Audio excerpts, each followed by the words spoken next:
A pleasant good afternoon, class, and welcome back to Virtual Geography with yours truly, Mr. R. Monroe. Before we begin today's lesson, I would like to point out a few things or features with the system. The direct questions that you may have, students, can be answered through the Q&A box. These questions are only visible to myself and the teachers assisting me. All worksheets and notes can be found or are accessible through the resource folders in the timetable on the website www.bahamasvirtuallearning.com.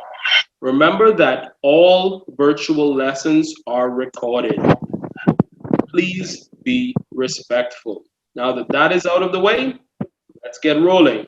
Today's topic is characteristics of a river system. Our objectives for today are one, after a guided lecture PowerPoint presentation, students will be able to one, identify the four factors that determine the rate of river erosion.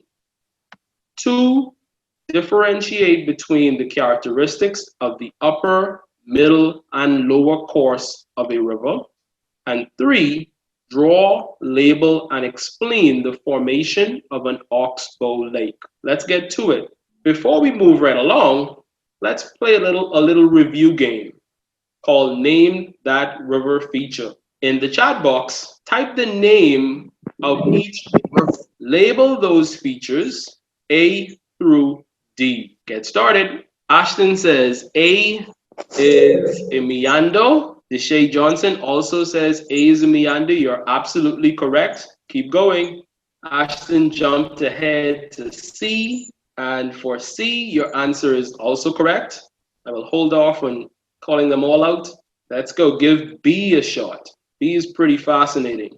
The only ones left are B and D. Don't let the color of B throw you off.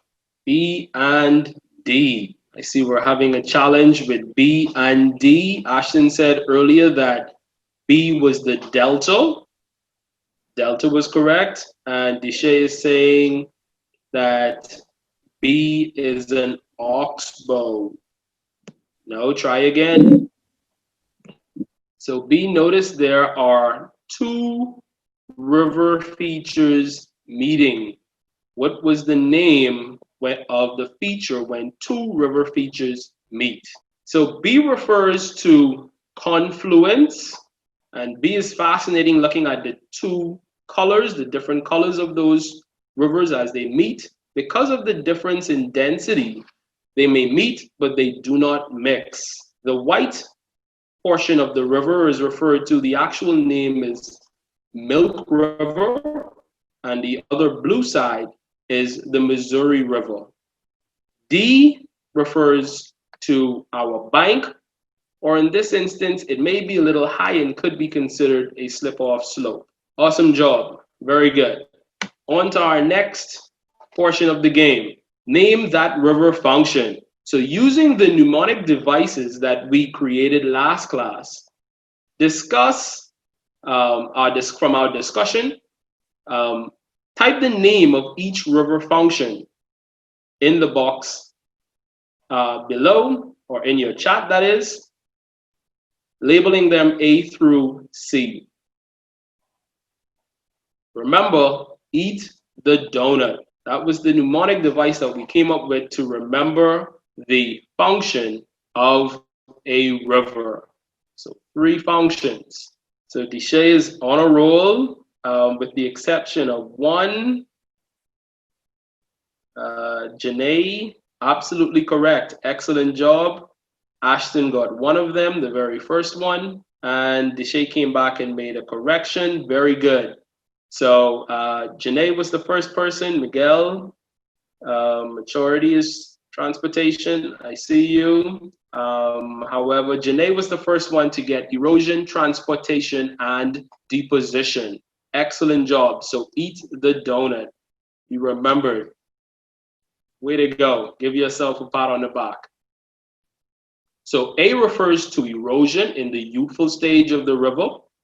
B refers to transportation in the mature stage of the river. And C refers to deposition in the old stage of the river. Name that erosional method. So we're using our mnemonic device again that we discussed last class to name the method of river erosion. So A, B, C, and D. Notice that they are labeled with our mnemonic words. A, apples, B, R, C, healthy, and D, snacks. What are the river erosional methods? Use our mnemonic. Type your answers in the chat. So Miguel says A. His answer for A is correct. Very good job. Miguel has an answer for B as well. B is also correct. Very good job.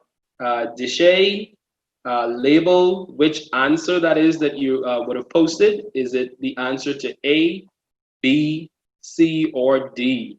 A and B, it cannot be both. It has to be one or the other. So Solomon says that C is which type of erosion, Solomon? Which type? Miguel says that would be correct.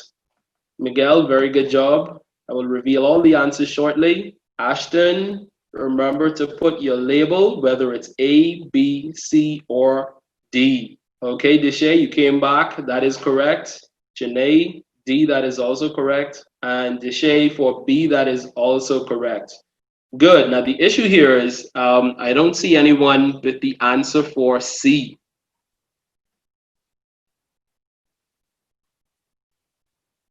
Ashton has them all. However, he doesn't have them labeled. But overall, very, very good job, ladies and gents. Very good job. So A, or apples, referred to abrasion, which is simply the load of the river rubbing against the bed and sides, and it is wearing away or eroding the bed and sides of the river. B, which was labeled R from our mnemonic, refers to the load itself being worn away. Remember when we go on the beach, we see those pebbles and glass bottle, they become very dull and smooth. That is due to the process of attrition that also happens in rivers. C, or healthy, referred to hydraulic action. Hydraulic action refers to the turbulence of the water getting into the joints and bedding plane of the riverbed and sides. This results in the pressure of the water causing erosion to the river's bed and sides. D, which was labeled snacks from our mnemonic, refers to solution, the dissolved particles in the water due to soft or soluble minerals being eroded. For example, the Bahamas is made up of limestone rock. Limestone contains very soft or soluble minerals, for example, calcite, dolomite, and aragonite. These minerals are easily dissolved and become a part of the river's flowing water. Excellent job. Lastly, let's look at river transportation methods. Can you name that method? So using the mnemonic device that we created and that we discussed yesterday, let's see if we can label the transportation methods. Remember to label your answers A through D in the chat. So starting with A, the mnemonic was the, B, silly, C, school, and D, system. This was a favorite of my students, created some 5 years ago. And to this day, I still remember it. Let's check out the chat. So Janae says, no, look at that one again for me. Miguel, A, your answer for A is correct. Very good. your answer for B. Miguel, look at your answer for B again. Deshay, your answer for A, not so good. No, look at that one again. B, not exactly. Look at both of those again for me. Janae, that is correct. Deshay, your answer for D is correct. C is incorrect. Do a swap. Janae, A is correct. Aaliyah, Paul, again, label your answer A through D. Miguel, look at B again. Deshay, remember to label your answers A through D so that I can know which one you're referring to. So Janae, your answer is correct for B. Very good job. Miguel, your answer for B is also correct. Deshay, your answer for C is correct. Very good. Aaliyah, B is also correct.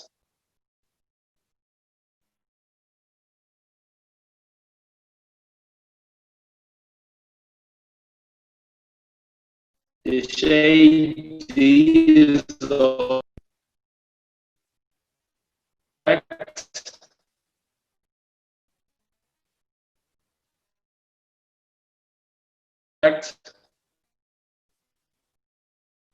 All right, excellent job, everyone. So A refers to traction. Our mnemonic word was the. B, our mnemonic was silly, which refers to saltation. C, our mnemonic word was school, which referred to suspension. And D, system, refers to solution. So for A, traction refers to larger boulders and cobbles that are too heavy to be picked up by the water, that are simply dragged along the river's bed.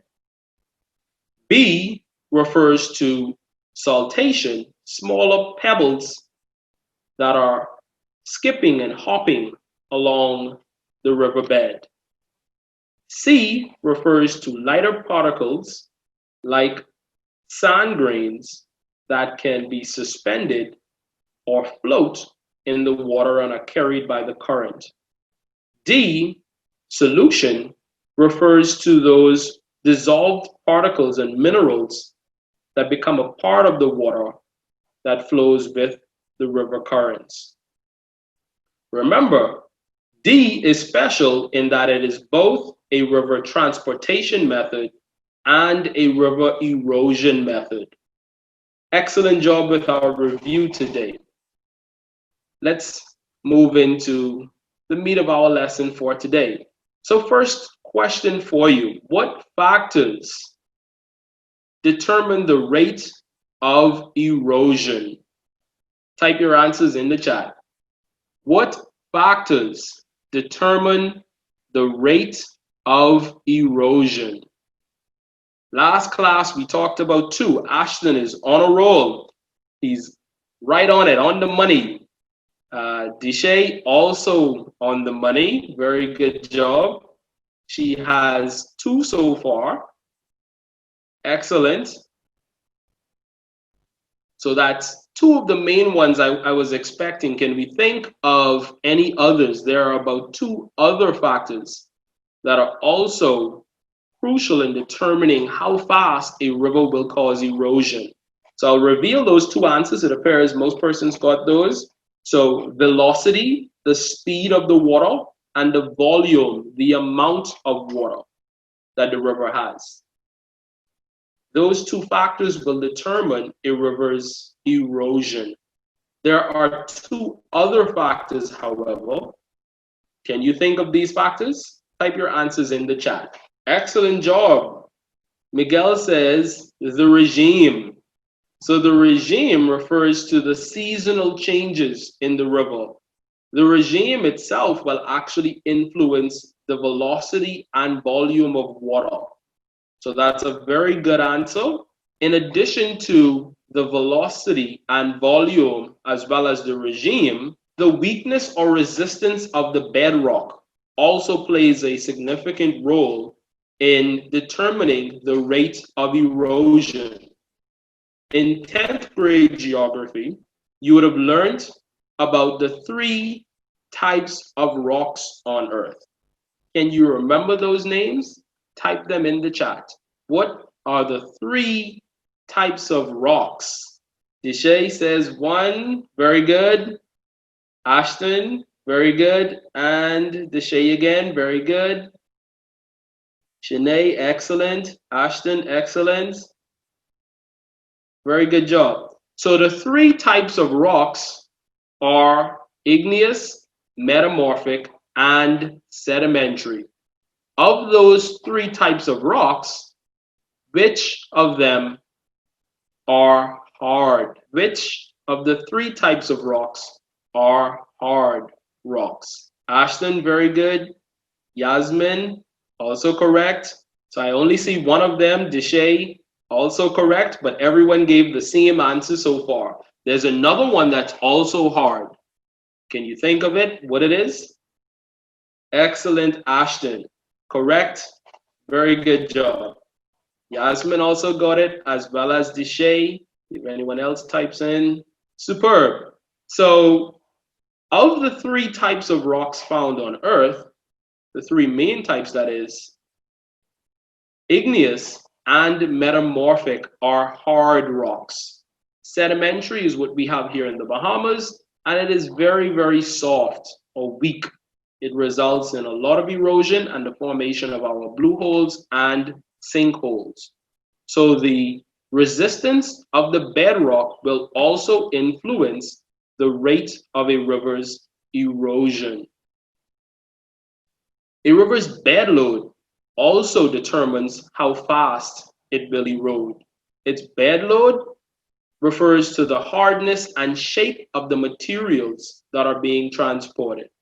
So those igneous and metamorphic rocks, depending on how hard they are, depending on the load, whether they're igneous or metamorphic, as well as the shape of them, will also determine the rate of erosion. And we mentioned the last two first, the volume of water and the velocity of the water, which changes with the seasonal regime. In the winter times, there's less precipitation, and there's also less snow melting in the Arctic or on the peak of mountains, resulting in less volume of water and in return, even less velocity. Excellent job. Deepening and widening of a river's valley. A river will erode in two basic directions. One, vertically, and two, horizontally. A river's channel is deepened by vertical erosion. Vertical erosion simply cuts downward. From the diagram below, we can see what is happening to the river bed. At which point in a river's life cycle or course can we expect vertical erosion? At which stage would we expect vertical erosion? Which stage throughout the course of a river would we expect vertical erosion? Remember, we compared a river's life cycle to that of a human being. We said that it has a young stage or youthful stage, it has a mature stage, and lastly, it has an old stage. Which stage of a river can we expect vertical erosion? Deshay, I see you, you're absolutely correct. Very good. Yasmin Lockhart, you're also correct. Anyone else before we move on? Excellent job. So the youthful or young stage, in case you didn't notice it in the corner here, is where we would expect vertical erosion. Lateral erosion, I think I said horizontal earlier, pretty much going in the same direction, refers to a river channel becoming wider due to lateral erosion. So lateral erosion is greatest on the outer bends of meanders. The diagram below shows a meander bend. As the river flows, it begins to slow down and bend and weave. The same is true for driving on a highway. As we approach a bend, we must slow down in order to navigate it properly. Rivers in the mature to old stage also slow down and begin to bend and weave. This is the result of lateral erosion. The characteristics of a river valley, the upper course, middle course, and lower course by now, we are aware have different names. We referred to them earlier. The upper course is also called the youthful stage. The middle course is also called the mature stage. And the lower course is also referred to as the old stage. Interestingly enough, there are even more terms to refer to the exact same thing. The upper course is also referred to as the torrent stage. This is where the river is lively and where erosion is greatest. The middle or mature stage is also referred to as the valley stage. The lower course or old stage is also referred to as the plain stage. Looking closer at the diagram, we can see this line representing the gradient or slope of the river. The gradient or slope plays a pivotal role in determining the rate of erosion. An even closer look at the diagrams below this line shows three different shapes of the river bed or channel. Based on this diagram at the bottom, how is the channel or valley in the torrent stage different from the plain stage? Type your answer in the chat. Deshay says it is deeper. Which one in particular are you referring to? Is it the torrent, valley, or plain stage? So Deshay says that the torrent stage is deeper. Excellent answer, very good. What about the shape? Compare the shape of the torrent stage to the plain stage. What is special about the shape? Excellent job, Yasmin. The torrent stage is V-shaped due to greater erosion. Very good. The plain stage, however, what is the shape of the plain stage? What is the shape of the plain stage? If the torrent stage is V-shaped, the plain stage or old stage is a bit more gentle due to a gentler slope and the river moving much slower.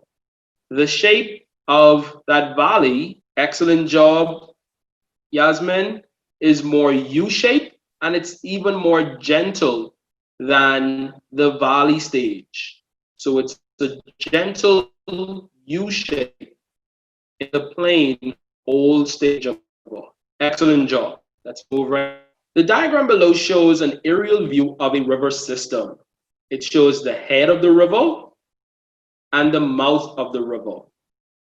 The head, also known as the headwaters of the river, also known as the source, is the point at which a river begins.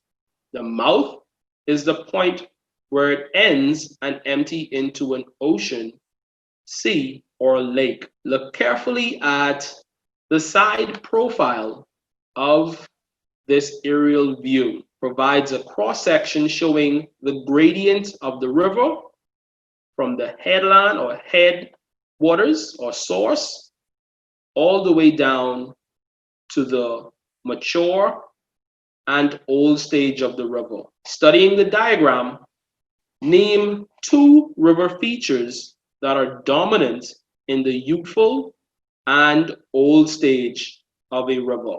Name two river features that are dominant in the youthful and old stage of this particular river. So use the diagram and identify two features in the youthful stage and two features in the old stage of the river. Type your answers in the chat. Excellent job, Deshay. The old stage, correct and correct. So that's two features for the old stage. Very good. Give me two features for the youthful stage. Deshay says that the youthful stage meanders, not so much in the youthful stage. And waterfalls, we can't really see them based on this diagram, but they would be found in the youthful stage. So waterfalls would be correct. We can't identify it from this diagram, but there would be waterfalls in the youthful stage. Any other features that are visible in the youthful stage? Remember we talked about when two rivers meet. Excellent job, Deshay. So tributaries, one of the main things we see in the youthful stage of the river. Very good. Those tributaries have to join in somewhere. What is that point called? Where two tributaries meet or a tributary meets a main river. What is that point called? Excellent job, Deshay. You're on a roll. Confluence is the answer. So in the youthful stage of the river, we can see tributaries as well as confluence. In the old stage of the river, we can see a delta. This is also an estuary point that Deshay pointed out. There is also a lot of meandering going on. Oxbow lakes form here as well, but we don't see any in this diagram. Moving right along, let's look more closely at the characteristics of the youthful river valley. The youthful river valley is V-shaped, meaning the mountains converge to create a V. Additionally, the river channel also has a V-shaped due to lateral vertical erosion, Interlocking spurs. The spurs are simply the foot of the mountain ranges, and they interlock almost like my fingers. This would cause the river to bend and weave around those interlocking spurs. So the interlocking spurs, or the spurs themselves, are the foot of the mountain, and where they come together, we refer to that as interlocking spurs. So this diagram shows us an example of just that. So the V-shape valley, these arrows are pointing, showing us the foot of the mountain forming a V-shaped valley. The interlocking spurs are the foot of the mountain as they crisscross each other. The youthful stage of the river is fast flowing and has a very steep gradient. We know that word from math, the gradient or the slope. This is what increases a river's energy or velocity. This area also has waterfalls, someone mentioned earlier, and rapids. Waterfalls is a subtopic that we will cover next class. Potholing due to corrosion also takes place. Remember, corrosion is another word for abrasion. Potholing occurs at the base of waterfalls as boulders and pebbles spin due to the turbulence of the water at the foot of a waterfall. So the image on the right, on the bottom right, shows a cave being exposed at the foot of a waterfall due to potholing. This diagram shows a youthful river valley as clear as possible, looking from the source all the way down towards the mouth. This is what I was referring to in the smaller diagrams earlier, our V-shaped valley. Our interlocking spurs refers to the foot of the mountain and how they crisscross each other. Characteristics of a mature river valley. The mature river valley has a U-shaped valley. It's a lot more gentle. The mature river valley has a moderate gradient, simply meaning the slope or incline isn't as steep. This diagram to the right shows our mature river valley. Notice it is U-shaped and not V-shaped like the youthful stage. In this area of the river, meandering starts to occur. And we saw this diagram earlier from the review, where the river slows down and starts to erode laterally or sideways. Characteristics of an old river valley.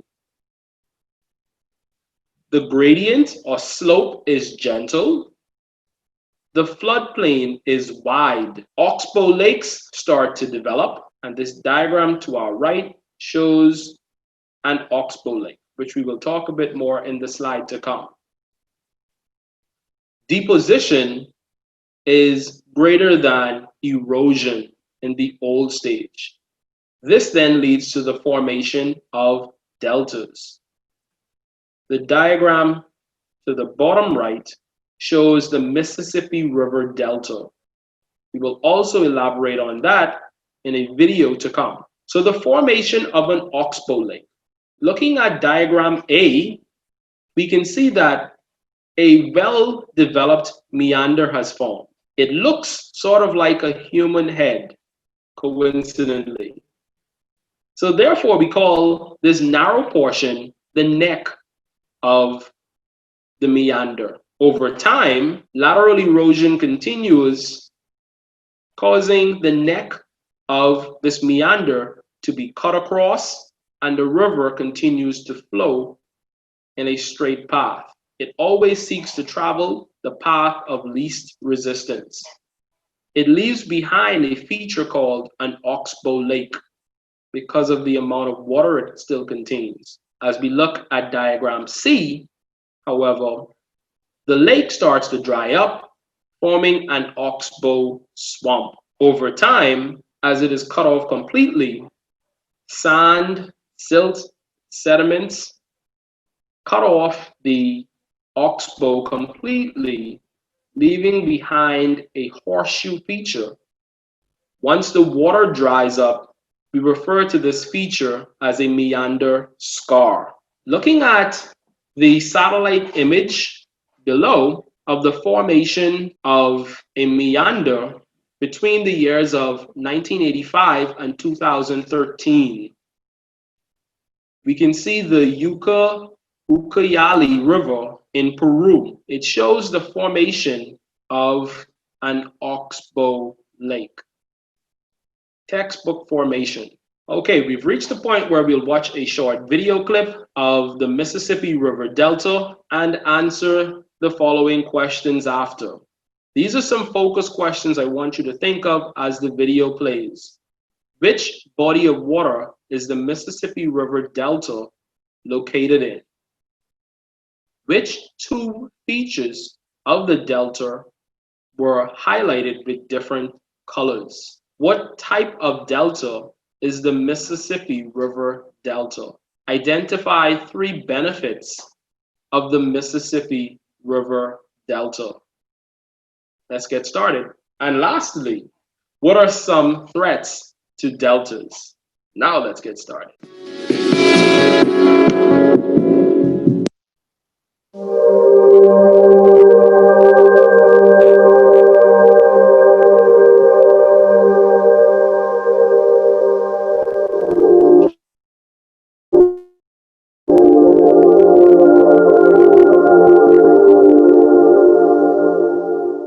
Hi, I'm Kelsey Brennan Wessels, and welcome to this edition of Earth from Space on the European Space Agency Web TV. This Landsat image from October 3rd of last year shows the Mississippi River Delta, where the largest river in the United States empties into the Gulf of Mexico. In this false color image, land vegetation appears pink, while the sediment of the surrounding waters are bright blue and green. The delta is known as the Birdfoot Delta because of the shape created by the channels extending outward.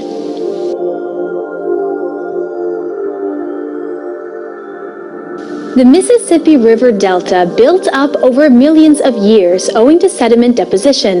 The tons of sediment carried by the river system created the wetlands in southern Louisiana, which are home to many endangered species and help to protect the mainland from hurricane winds by acting like speed bumps. Over the last several decades, however, the delta's sediment load has been drastically reduced by natural and man-made factors. Extensive oil and gas extraction causes subsidence of the delta and wetlands, and rising sea levels increase erosion as the freshwater vegetation dies due to the influx of salt water. Currently, a chunk of land the size of a football field is lost about every half hour. In 2005, Hurricane Katrina destroyed much of the wetlands, while the 2010 Deepwater Horizon oil spill affected natural wildlife and the fishing industry. This area is of significant economic importance, providing about 17% of the oil supply to the U.S. and 16% of fisheries harvest, such as shrimp, crab, and crayfish. A third of the nation's oysters come from the Mississippi River Delta. The thematic mapper on Landsat 5 is jointly managed by NASA and the U.S. Geological Survey. Let's pause our video and reflect on it. Some of the questions we asked, well, the very first one was, which water body is the Mississippi River Delta located in? And this question was asked last class, and I don't think anyone got it correct. Let's see how we do today. Which body of water does the Mississippi River Delta located in? Shanae says, very good job. Aaliyah as well, very good job. Excellent. Anyone else? Any takers? Excellent job. The Gulf of Mexico is the body of water that the Mississippi River Delta is found in. Which two features of the delta were highlighted with different colors? Which two features were highlighted? Deshay, excellent job. Land vegetation. And Shanae, not exactly, not the channel. Deshay also, very good. Sediments was the next answer. So land vegetation and sediments. What type of delta is the Mississippi River Delta? Has to do with its shape. Has to do with its shape. What type of delta is the Mississippi River Delta? Shanae, excellent job. Good. Anyone else? So Shanae was the first one to that answer. The bird's foot delta. And number 4, identify 3 benefits of the Mississippi River Delta. 3 benefits. What are some benefits of the Mississippi River Delta? Benefits of the Mississippi River Delta. Excellent job. Deshay says fisheries. Anyone else? Very good. Shanae says habitat or home for wildlife. Excellent. Helps to prevent flooding. Very good, Aaliyah. Excellent answers so far. So in addition, I think we may have missed just one other answer. So habitat for wildlife, protection of the shoreline, oil and gas extraction, also very, very important in this region, as well as fisheries. And question number 5, the final question, what are some threats to deltas? Place your answers in the chat. What are some threats to deltas? Deshay says hurricanes and rising sea levels. Why are sea levels on the rise? Excellent answers, but why are sea levels rising? So sea levels are on the rise due to climate change. Excellent job. Who was that who said that just as I exited the chat? So Deshay, very good.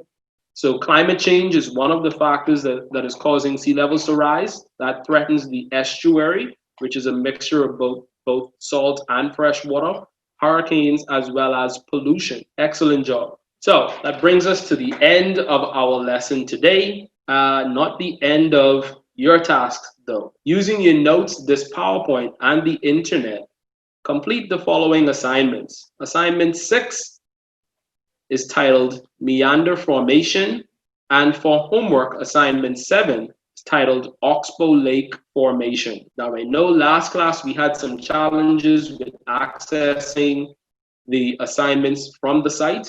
I have some instructions for you. So all assignments, as well as this PowerPoint and notes, can be found in the resource folder timetable on the website bahamasvirtuallearning.com. So right where you see the timetable, there should be a folder that shows the various activities, notes, PowerPoints, and links to videos. So our homework assignments, the very first one was our cross-section of a meander. We're going to complete the closed passage. Then we have to label the meander bend, as well as draw a diagram of an oxbow lake. So that's the first assignment. Our second assignment is to describe what is happening in the pictures below during the formation of an oxbow lake. And then lastly, we're going to provide details of its formation. So these keywords will help you in answering this first portion. That is your assignment, and that is the end of my time. It was awesome having you in class again today. I look forward to seeing you after the Easter break. I think I would have assigned some 7 pieces of work. So if you were unable to access them earlier, please go back into the folder on the website, download the assignments, and print and complete them. Remember, you're keeping them for your respective teachers. If you have any questions, I will remain in the chat for another minute or two to address those questions. Again, thank you for being a great audience, and your participation was appreciated. I am so happy for the Bahamas Virtual Learning website. Even though I cannot go to school, my learning does not have to stop. Every morning, I go to ministryoфeducation.com and click on the Virtual Learning Portal button. Next, I select my grade level.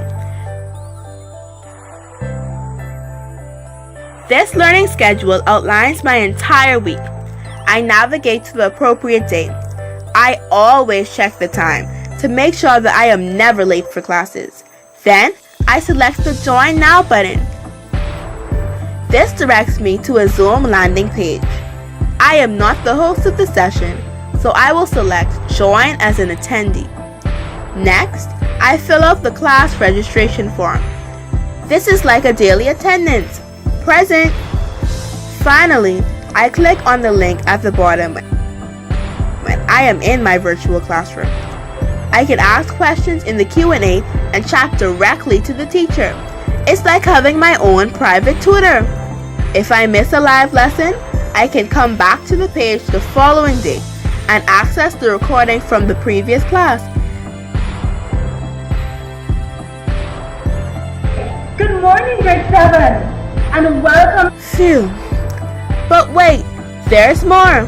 I can explore all of the additional resources for that subject by clicking onto the Lesson Resources link. Here, I will find the PowerPoint from the lesson, additional lesson notes, and worksheets for practice.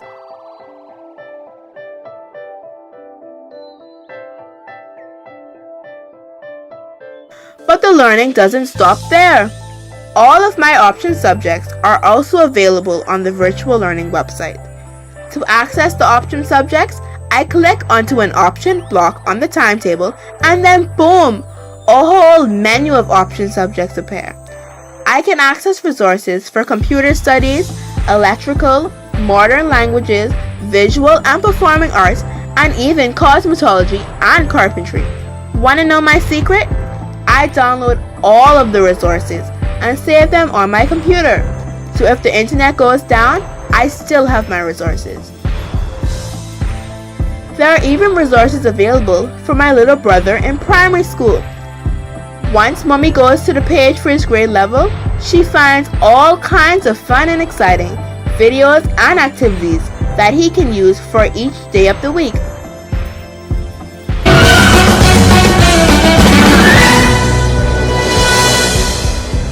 Whoa, what an adventure! Add the silent E after the consonant, it becomes sight.